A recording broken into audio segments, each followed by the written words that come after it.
You felt it. That split second when someone you know, maybe even a friend, tells you about a failure. Their project was rejected. Their relationship fell apart. They lost something they cherished. And for a flash, a tiny hot spark ignites inside you that feels like relief, or even a flicker of satisfaction. It's followed instantly by a cold wave of shame and a voice that rushes in to say, "That's not me. I'm not that person." You push it down, deep and fast, burying it under a performance of perfect sympathy and concern. Or think about scrolling online and seeing someone you secretly find irritating or undeserving of their success suddenly face public criticism. There's a quiet, dark warmth that spreads in your chest, a feeling you would never admit to anyone, and barely to yourself.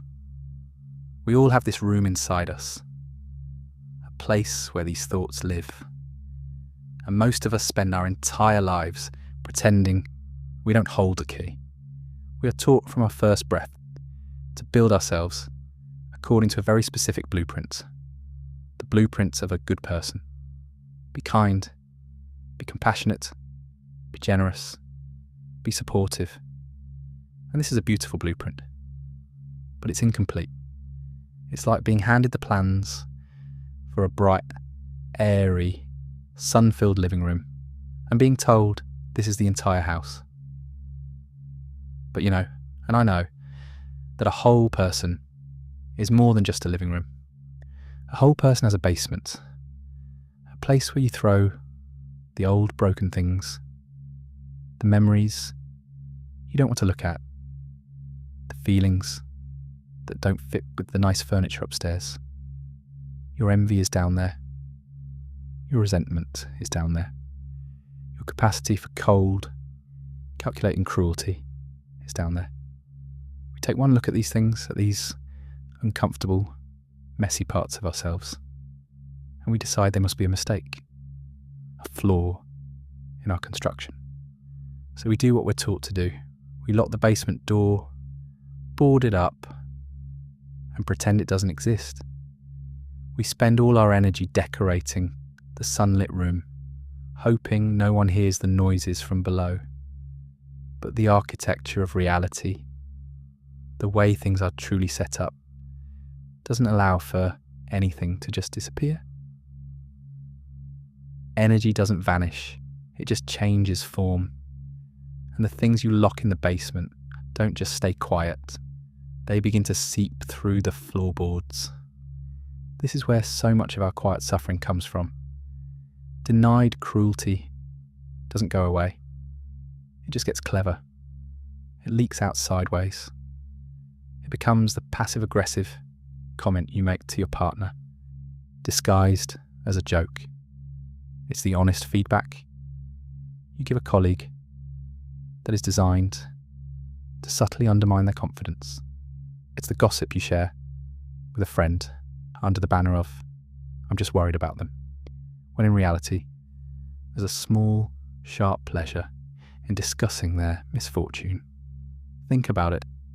That sudden coldness you can't explain. A wall that goes up between you and someone you love. Where does it come from?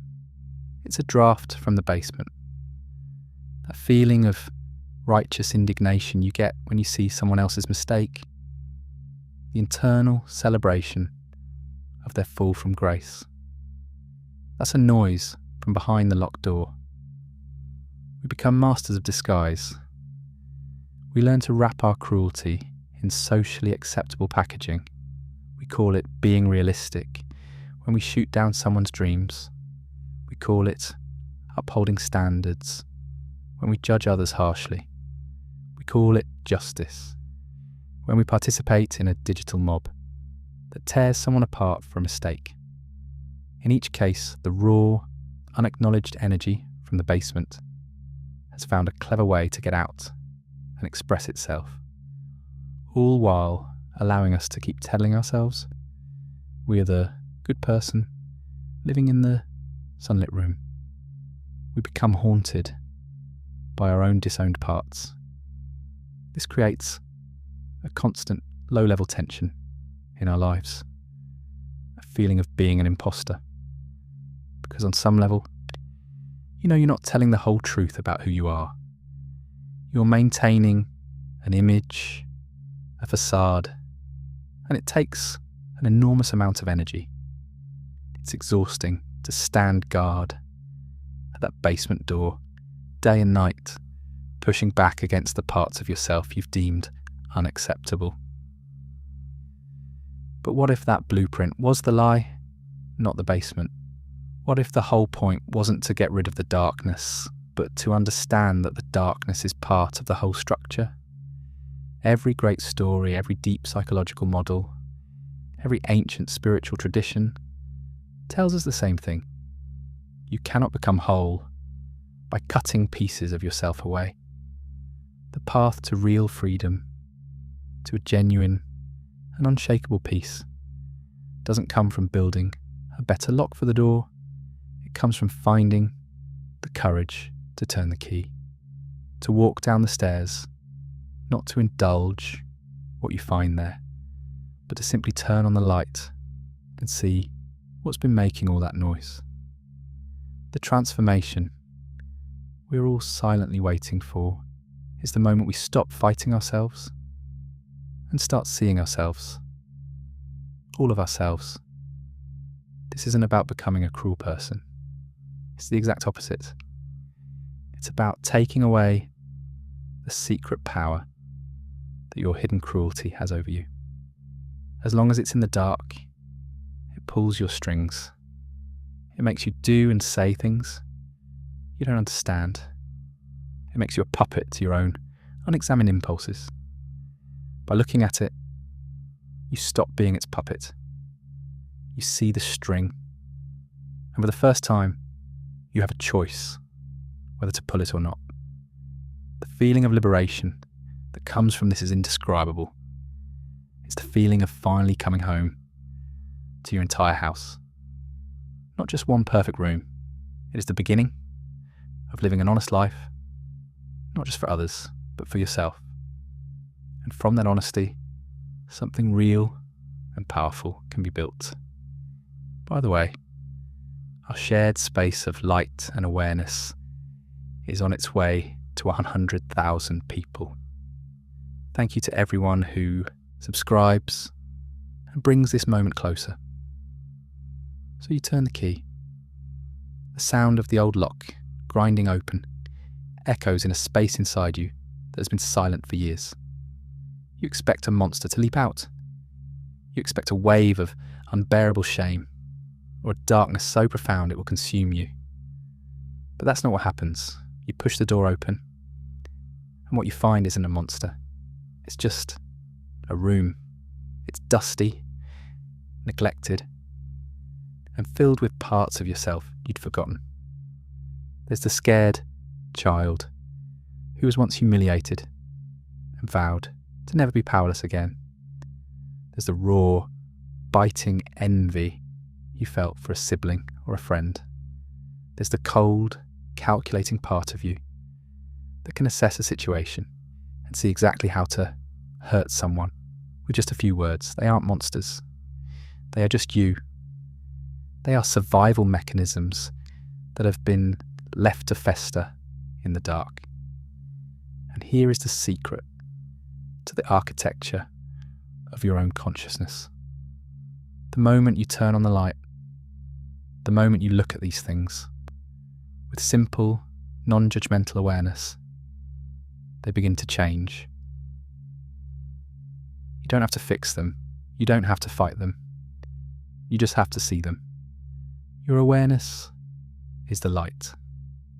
And the things that were terrifying shadows on the wall are revealed to be nothing more than old furniture, covered in dust sheets. By simply acknowledging, yes, a part of me is capable of this, you take away its secret power. It no longer has to leak out sideways because it is no longer being denied. You have claimed ownership of the entire house, not just the presentable living room. This is the moment you stop being a puppet and start becoming a conscious creator of your life. Before, when that cruel impulse was locked away, it pulled your strings from the shadows. You get into an argument, and suddenly a sentence would fly out of your mouth. A comment so precisely cutting, you'd wonder where it even came from. That was the basement talking. You'd feel a wave of inexplicable resentment towards someone and act coldly towards them, so all while telling yourself you had a perfectly logical reason. That was the basement, pulling the strings. But now, something different happens. You're in a conversation, and you feel that old, familiar spark. The impulse to say something sharp, to subtly put someone down, to win a point through verbal force. But now you recognise it. You feel it rise in your chest, and you can say to yourself, "Ah, there it is. That's the part of me that feels threatened and wants to lash out." And in that moment of recognition, a space opens up, a tiny pause between the impulse and the action. It might only be a second long, but that 1 second is everything. That second is freedom. In that space, you have a choice. For the first time, you can see the impulse, acknowledge its presence, and consciously decide not to act on it. You can choose a different path. This is not suppression. Suppression is shoving it back in the basement and locking the door. This is observation. This is choice. You're no longer reacting on autopilot. You're responding from a place of wholeness. You begin to realise that your capacity for cruelty is like having a very sharp knife in your kitchen. Denying you have the knife is foolish. It's still there. Leaving it out where you can trip over it in the dark is dangerous. But knowing the knife is in the drawer, understanding what it's for, respecting its sharpness, and choosing when and how to use it, or not use it at all, that is wisdom. That is maturity. And this is where the most beautiful paradox unfolds. The moment you truly accept your own capacity for darkness is the moment you become capable of genuine, unshakable compassion. Before, when you saw cruelty in other people, their pettiness, their gossip, their judgment, you saw a monster. You saw a flaw. You had to condemn because you were terrified of seeing it in yourself. So you became righteous. You became judgmental about their judgment. But now you see something entirely different. You see someone acting out of their own locked room. You see a person who is a puppet to a part of themselves they're too afraid to meet. You don't see a monster anymore. You see their struggle. You see their pain. Your heart doesn't fill with judgment, but with a clear, sober, and profound understanding. You can look at the full spectrum of human behaviour, the beautiful and the terrible, and you no longer need to recoil in fear or lash out in anger. You can simply see it for what it is. The complex, messy, and often painful unfolding of consciousness, finding its way home. This is liberation. It's not about becoming perfectly good. It's about becoming perfectly whole. It's the deep peace that comes from no longer being at war with yourself. It's the quiet strength of knowing you can walk into any room in your own house and not be afraid of what you'll find. You are finally home. If this video changed something in you, write in the comments, "I see my whole self." Write it as your promise. Nobody